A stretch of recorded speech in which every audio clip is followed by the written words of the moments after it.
મંડળનું કેવી રીતે હોય ભાઈ? આ સૂર્યમંડળ છે તેમાં પૂરા 8 ગ્રહો આવે છે. જો હું તમને સમજાવું. બોલ.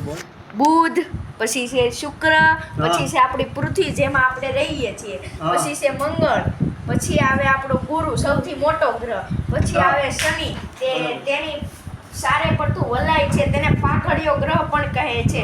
પછી આવે છે યુરેનસમાં ગ્રીન કલરનો ઝેરી વાયુ રહેલો છે. પછી આવે છે નેપચ્યુન સૌથી નાનો ગ્રહ છે.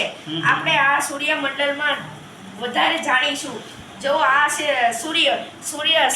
સૂર્ય મંદાકીના તારોનો એક ભાગનો હિસ્સો છે.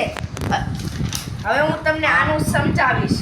આ છે સૂર્ય, આ છે પૃથ્વી, આ છે ચંદ્ર. આ આખું થઈને ચંદ્રગ્રહણ થાય છે.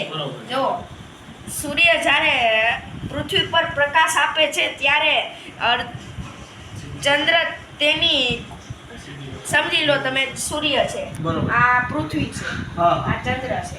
તો સૂર્ય છે ઈ પૃથ્વીનો ઉપગ્રહ છે. તો ભાઈ ચંદ્ર પૃથ્વીનો ઉપગ્રહ છે. તો ઉપગ્રહ છે રેડી. તો પછી આ પૃથ્વીની ચારે કોર ચંદ્ર ફરે છે. તો જ્યારે ચંદ્ર ફરતો પૃથ્વીની પાછળ આવે છે ત્યારે ચંદ્રગ્રહણ થાય છે. તો એમાં છે ત્રણેય લાઈનમાં થઈ જાય છે. સૂર્ય, પૃથ્વી ને ચંદ્ર. પછી આવે છે અહીંયા સૂર્યનો પ્રકાશ પૃથ્વી પર સીધો પડે છે.